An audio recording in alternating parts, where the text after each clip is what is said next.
옛날 작은 마을의 정한수라는 아이는 5살 때 아버지가 세상을 떠나고 어머니는 다른 남자와 재혼하여 그를 버렸습니다. 그는 고아가 되어 구걸로 삶을 이어갔고 매우 불쌍한 신세였습니다.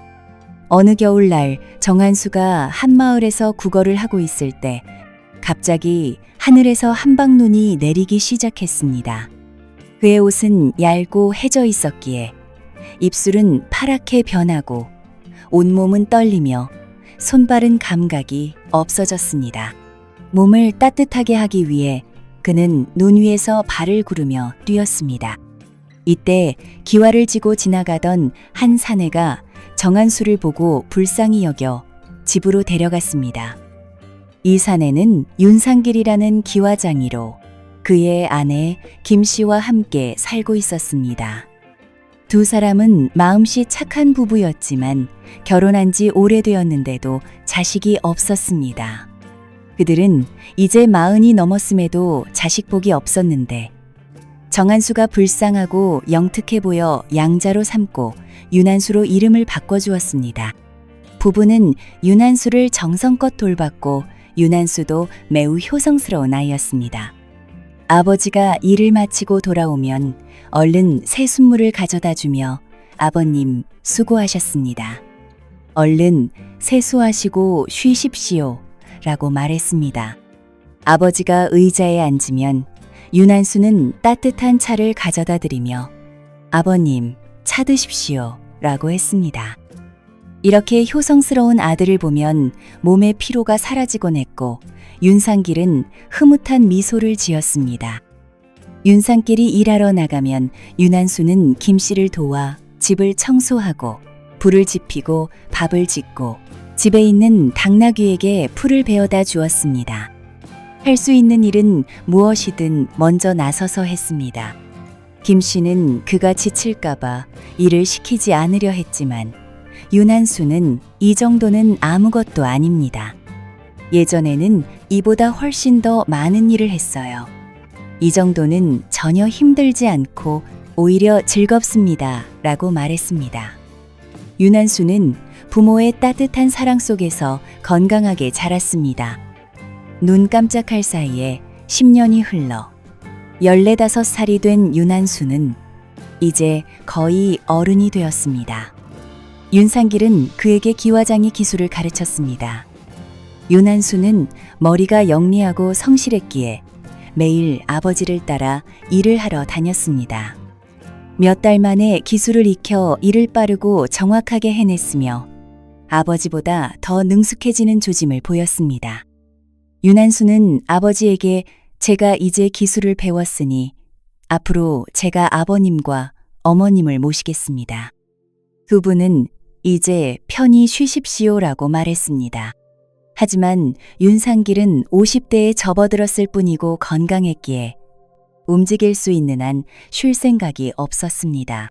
그는 일하는 것이 습관이 되어 쉬면 오히려 불편하다. 내가 움직이지 못하게 되면 그때 쉬자고 말했습니다.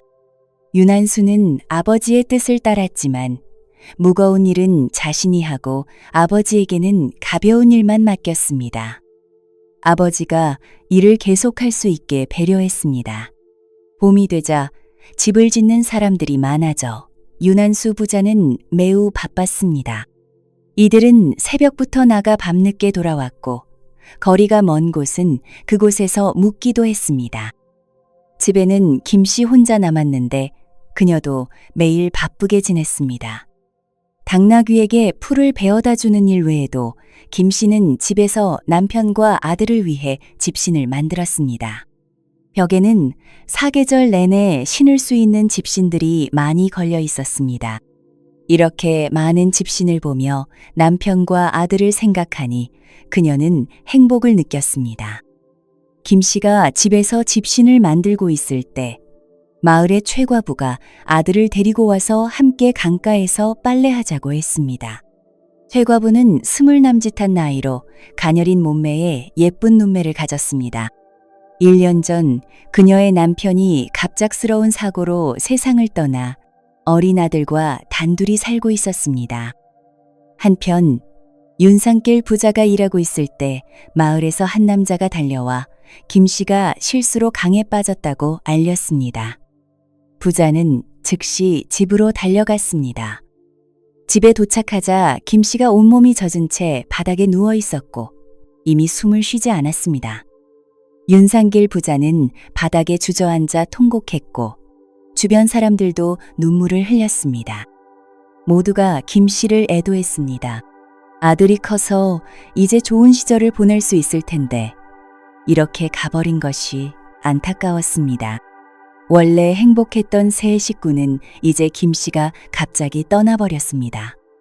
부자에게는 청천벽력 같은 소식이었고 그들은 이 잔혹한 현실을 받아들이기 힘들었습니다. 더욱이 김 씨가 어떻게 강에 빠져 목숨을 잃었는지 이해할 수 없었습니다. 김 씨가 떠난 후 윤상길은 혼이 빠진 사람처럼 일을 해도 실수를 연발했습니다. 윤한수는 아버지가 너무 슬퍼하고 어머니를 그리워한다는 것을 알았습니다. 사실 그도 마찬가지였지만 아버지를 돌봐야 했기에 강해져야 했습니다.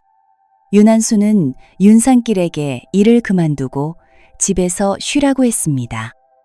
이웃 마을 박씨 집에서 새 집을 지으려 했는데 거리가 멀어 윤한수는 그곳에 머물러야 했습니다. 한 달 넘게 집을 비워야 했기에 그는 시장에 가서 쌀과 식료품을 사서 집에 두고 아버지에게 잘 챙겨 먹으라고 당부했습니다. 아무 일 없을 때는 산책도 하라고 권했습니다. 윤상길은 아들이 자신을 걱정한다는 것을 알고 걱정 말고 가거라. 나는 괜찮을 것이다 라고 말했습니다. 아들 한수가 떠난 후 윤상길은 매일 식사와 잠자는 시간 외에는 당나귀를 돌보았습니다. 마음의 이야기가 있으면 당나귀에게 털어놓았는데 이 당나귀는 사람의 마음을 이해하는 듯 했습니다. 윤상길이 울면 당나귀도 함께 슬퍼하는 것 같았습니다. 당나귀와 이야기를 나누며 윤상길의 마음도 조금씩 나아졌습니다. 어느 날 점심에 그가 밭에 가서 오이를 따고 있을 때 최과부가 밭에서 콩을 따는 것을 보았습니다. 그녀는 윤상길이 채소를 따러 왔다는 것을 보고 자발적으로 도와주었고 자신이 딴 콩도 일부 나눠주었습니다. 윤상길이 거절했지만 그녀는 강제로 그의 바구니에 넣었습니다. 윤상길은 다른 사람들이 보고 소문이 날까봐 바구니를 들고 서둘러 집으로 돌아갔습니다. 그 후로 윤상길이 밖에 나갈 때마다 최과부를 만나게 되었고 그녀는 항상 친절하게 인사했습니다. 윤상길도 예의상 대화를 나누었습니다. 어느 저녁 윤상길이 채소를 씻고 밥을 하려는데 최과부가 창백한 얼굴로 달려와 말했습니다. 윤 어르신, 부탁 하나 드려도 될까요? 제가 배가 너무 아파서 옆 마을 의원님을 모셔와 주실 수 있으신지요? 윤상길은 착한 마음씨를 가졌기에 거절할 이유가 없었습니다. 그는 서둘러 의원을 데리러 갔습니다. 의원을 최과부의 집으로 데려다 준 후 떠나려 했지만 최과부가 윤 어르신, 물 좀 길어다 주실 수 있으신지요? 라고 부탁했습니다. 과부로 살기가 쉽지 않은데 이렇게 병까지 나서 윤상길은 말없이 물을 길어다 주었고 최과부의 물통을 가득 채웠습니다.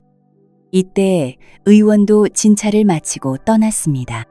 최과부는 윤 어르신, 약 한 첩 다려주실 수 있으신지요? 라고 부탁했습니다. 윤상길은 서둘러 약을 다려주고 쌀죽도 끓여 그녀의 이불 옆에 가져다 주었습니다. 최과부는 감동하여 눈물을 흘리며 말했습니다. 윤 어르신, 정말 좋은 분이십니다. 정말 감사합니다. 윤상길은 이웃끼리 돕는 것은 당연한 일이요라고 말하며 크게 걸어나갔습니다. 최과부는 며칠 뒤 감사의 마음으로 만두를 많이 만들어 윤상길에게 가져갔습니다.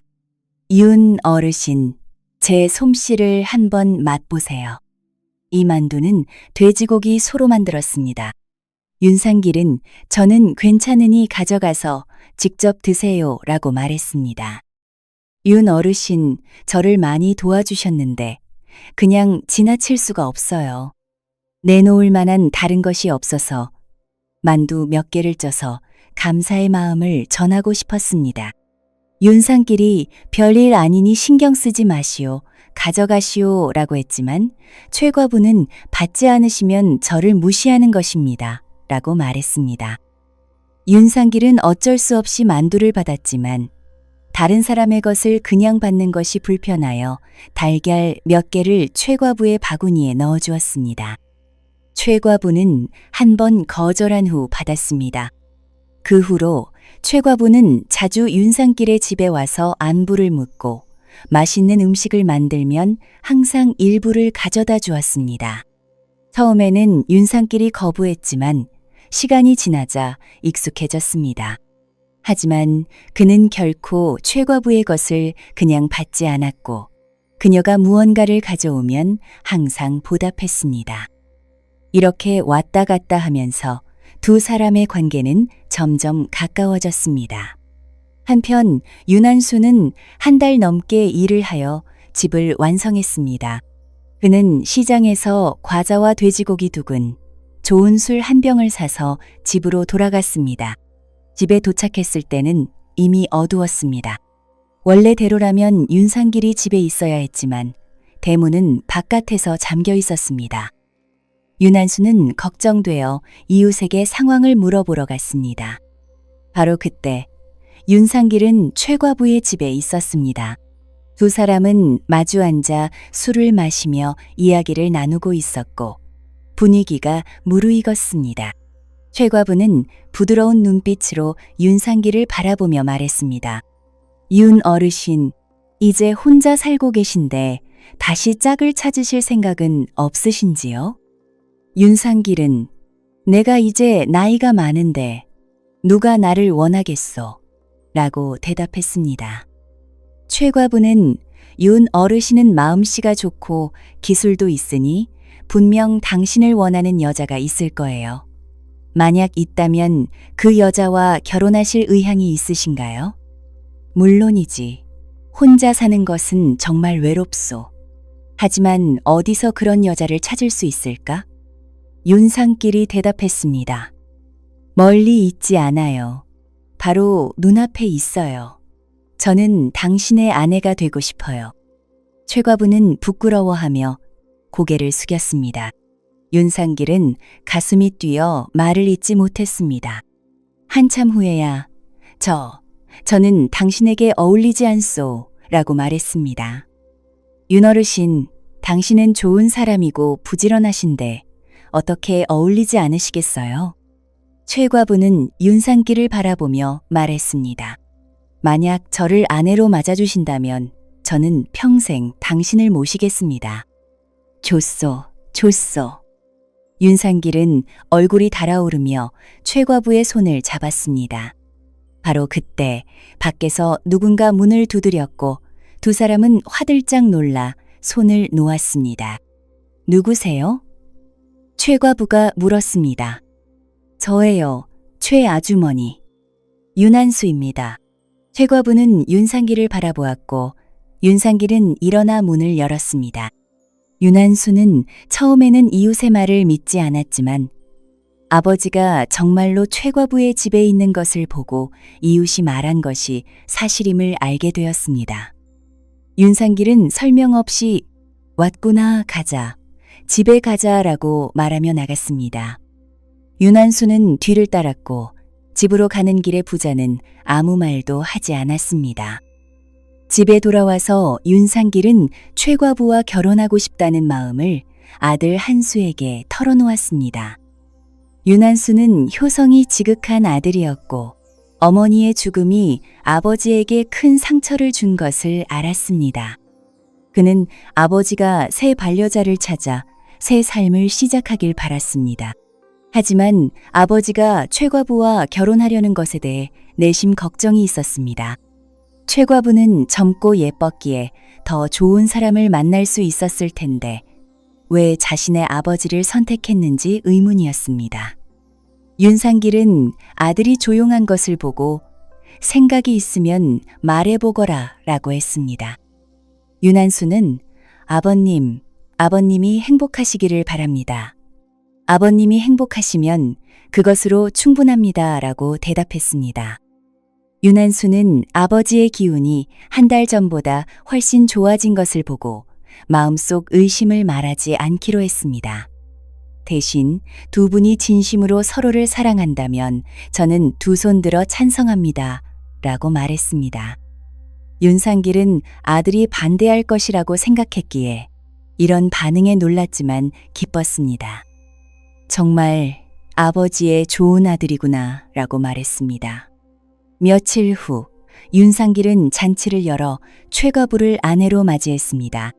신혼의 밤, 부부는 마치 젊은 연인처럼 사랑을 나누었습니다. 윤상길은 새 아내를 맞이하고 활력을 되찾았습니다.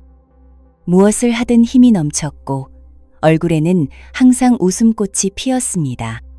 사랑의 힘으로 윤상길은 10년은 젊어진 것 같았습니다. 한수는 아버지가 행복한 것을 보고 기뻐했습니다. 최 씨도 윤상길에게 매우 다정했고 한수에게도 잘해주었습니다. 그녀는 매일 집안일을 하며 집안 밖을 깔끔하게 정리했습니다. 마을 사람들은 윤상길, 어른은 좋은 일을 많이 해서 복을 받았구나. 예쁘고 현명한 아내를 얻었어 라고 말했습니다. 원래 윤한수는 아버지가 일하러 나가는 것을 말렸지만 윤상길은 나는 아직 일할 수 있어. 쉬면 몸이 불편하다고 말했습니다. 게다가 네가 결혼할 나이가 되어가니 돈이 많이 필요할 거야. 한수는 아버님, 저 때문에 걱정하지 마세요. 제가 일해서 돈을 벌 수 있습니다. 라고 말했습니다. 윤상길은 네가 스스로 돈을 벌 수 있다 해도 아버지로서 내 마음을 표현하고 싶구나. 게다가 새엄마가 우리 집에 왔으니 내가 책임지고 그녀에게 좋은 삶을 주고 싶어 라고 대답했습니다. 한수는 아버지가 걱정됐지만 그가 고집을 부리니 더 이상 말하지 않았습니다. 이렇게 평화롭고 따뜻한 나날이 흘러갔습니다. 새어머니가 생긴 후 아버지에게 동반자가 생겨 아들 한수는 마음이 놓였습니다. 그는 목수 친구를 따라 이웃 마을로 일하러 떠날 준비를 했고 떠나기 전 아버지에게 말했습니다. 이번에는 반년 동안 돌아오지 못할 것 같습니다. 건강 조심하시고 가끔은 쉬세요. 그는 은자 한 주머니를 꺼내며 말했습니다. 이 돈을 가지고 계세요. 집에서 쓸 일이 많을 텐데 저는 밖에서 먹고 자는 것만 해결하면 되니 돈이 많이 필요하지 않습니다. 윤상길은 받지 않으려 했습니다. 나는 돈이 있다고 말했습니다. 이 돈은 네가 가져가거라. 밖에 나가면 돈이 없어선 안 된다. 돈이 있어야 마음이 든든하다. 최 씨는 부자가 서로 밀고 당기는 것을 보고 말했습니다. 한수야, 그냥 가져가거라. 집에는 먹을 것도 있고 굶지는 않으니 걱정하지 마라. 한수는 아버지가 일하다 지칠까봐 걱정이었습니다. 그는 돈을 두고 가면서 아버지에게 너무 열심히 일하지 말고 돈은 자신이 벌어오겠다고 당부했습니다. 윤상길도 아들이 걱정하는 것을 알고 돈을 받으며 안심해라. 피곤하면 쉴 것이다. 라고 약속했습니다. 윤한수는 반년 동안 밖에서 일하며 많은 돈을 벌었습니다. 그는 아버지와 새어머니를 위한 선물과 음식을 사서 기쁜 마음으로 집으로 돌아왔습니다. 집에 도착했을 때 윤한수는 아버지를 볼 수 없었고 새어머니 최 씨만 집에 있었습니다. 그녀는 이전보다 더 아름다워 보였고 얼굴에 생기가 넘쳤습니다.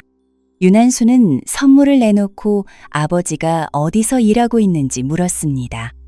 최 씨는 내 먼 친척이 집을 짓고 있어서 당신 아버지를 불렀어 라고 대답했습니다. 윤한수가 아버님이 저녁에 돌아오시나요? 라고 묻자 최 씨는 길이 멀어서 거기서 묵고 있을 거야. 집이 다 지어져야 돌아올 거야. 라고 말했습니다. 이것은 흔한 일이었기에 윤한수는 별 의심 없이 받아들였습니다.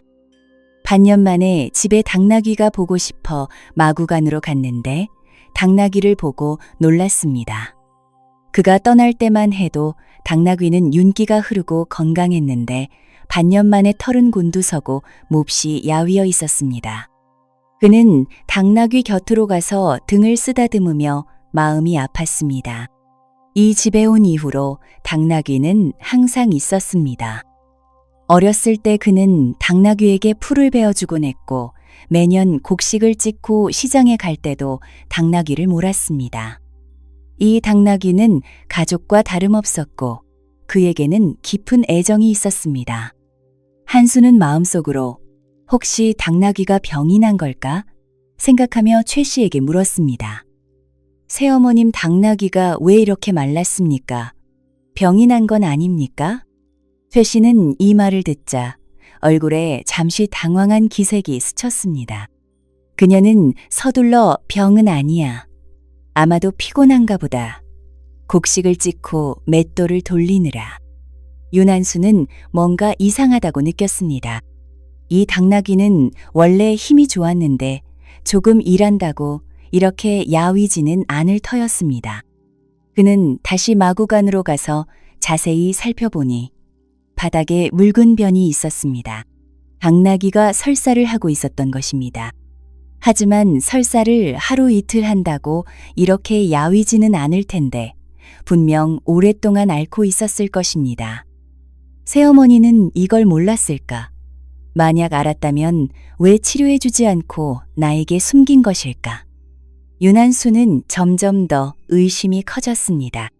저녁을 먹은 후 그는 일찍 잠자리에 들었지만 사실 잠을 자지 않았습니다. 한밤중이 되자 그는 조용히 일어나 마구간의 건초더미 뒤에 숨었습니다. 얼마 지나지 않아 어떤 검은 그림자가 담 너머로 다가왔습니다. 당나귀가 소리를 내자 그림자는 멈췄다가 당나귀의 여물통에 풀을 넣고 재빨리 최 씨의 방문으로 가서 소리 없이 들어갔습니다. 윤한수는 이 광경을 보고 상황을 깨달았습니다. 그는 발소리를 죽이며 최 씨의 문 옆으로 가서 아내 소리를 들었습니다.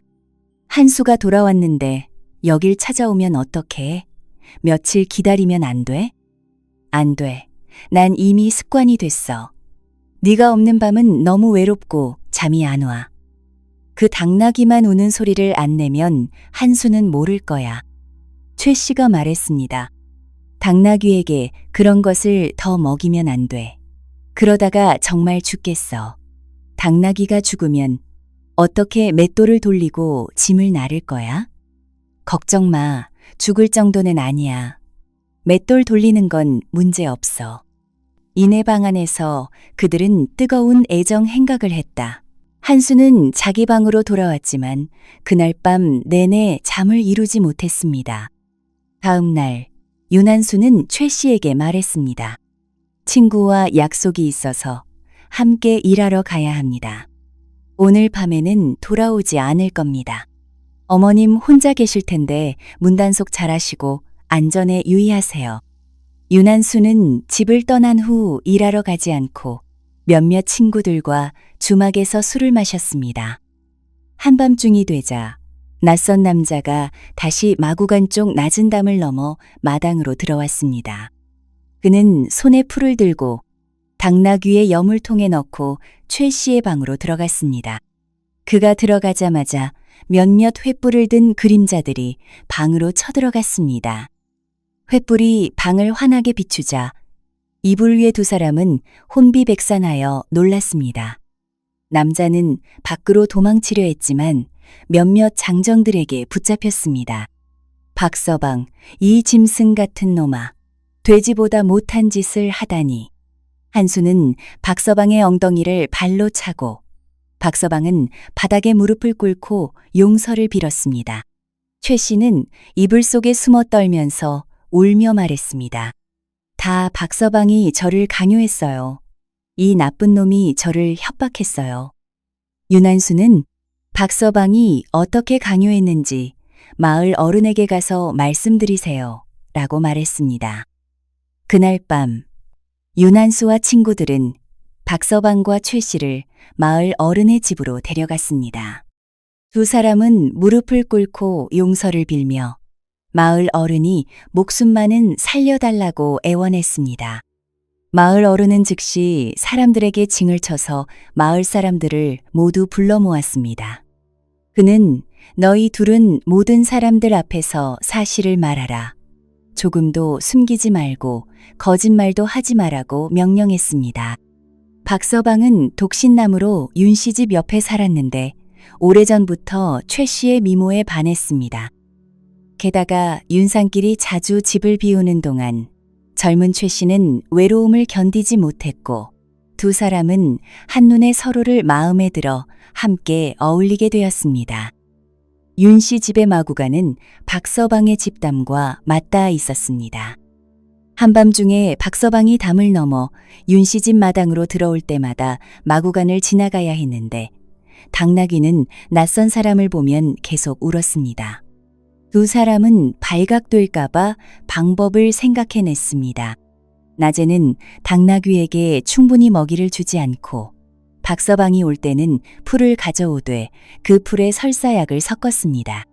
배고픈 당나귀는 설사약이 섞인 풀을 먹고 배가 아파서 울지 않게 되었습니다. 당나귀는 매일 충분히 먹지 못하고 설사까지 하니 점점 야위어갔고 반면 최 씨는 얼굴에 윤기가 돌고 점점 더 아름다워졌습니다. 마을 사람들은 진실을 알고 두 사람을 나쁜 놈들이라고 크게 꾸짖으며 마을법에 따라 처벌할 것을 요구했습니다.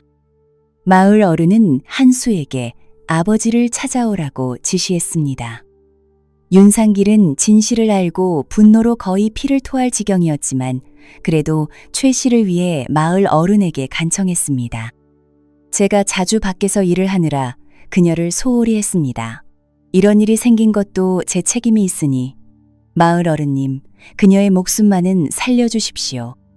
하지만 마을 사람들은 두 사람을 마을법에 따라 엄중히 처벌할 것을 요구했습니다. 만약 마을법을 따르지 않으면 앞으로 사람들의 마음을 얻기 어려울 것이며 마을법을 따르면 윤산길이 괴로워할까 걱정되었습니다. 마을 어른이 고민하는 사이 마을의 벙어리가 갑자기 말을 하기 시작했습니다. 마을 사람들은 깜짝 놀랐고 그가 한 말은 더욱 놀라웠습니다. 사실 김 씨는 스스로 강에 빠진 것이 아니라 최 씨가 그녀를 밀어넣은 것이었습니다. 벙어리의 말에 최 씨는 더 이상 부인할 수 없어 자신의 행동을 인정했습니다. 사실 최 씨는 오래전부터 박서방과 관계가 있었습니다. 김 씨가 이를 발견한 후 두 사람은 함께 김 씨를 해치기로 했습니다. 김 씨는 우연히 최 씨의 집에 가서 두 사람의 비밀을 보게 되었고 놀라 달아나려 했습니다. 최 씨와 박서방은 김 씨를 위협하여 말하지 못하게 했지만 언제 폭로될지 모른다는 불안감에 그녀를 해치기로 결정했습니다. 그 후 최 씨는 박서방과 고생하며 살고 싶지 않아 윤산길에게 시집가서 편안한 생활을 하면서도 박서방과 몰래 관계를 유지했습니다. 그녀에게는 양쪽 다 좋은 일이었습니다. 사람들은 이 이야기를 듣고 오싹했습니다. 겉으로는 무해해 보이는 이 여자가 사실은 무서운 악마였던 것입니다. 윤상길 부자는 김 씨가 물에 빠진 진실을 알고 두 사람을 죽이고 싶을 정도로 분노했습니다. 박서방과 최 씨가 흉악한 일을 저질렀다는 것을 알게 된 마을 어른은 두 사람을 관하로 보냈고 결국 그들은 법에 따라 처형되었습니다. 윤상길 부자는 김 씨의 묘소를 찾아가 악인들이 이미 법의 심판을 받았다고 말하며 저승에서 평안히 쉬고 집을 걱정하지 말라고 했습니다. 후에 한수는 같은 마을의 처녀와 결혼하여 부부가 서로 사랑하며 윤상길에게도 매우 효도하며 살았습니다. 오늘도 시청해 주셔서 감사합니다. 좋아요와 댓글은 영상 제작에 큰 힘이 됩니다. 옛 이모 영상을 빠르게 만나보시려면 가운데 동그라미를 클릭하여 구독을 눌러주세요. 새로운 영상이 올라오면 알림이 옵니다. 다음 동영상과 추천 영상도 재미있으니 많은 시청 바랍니다. 감사합니다.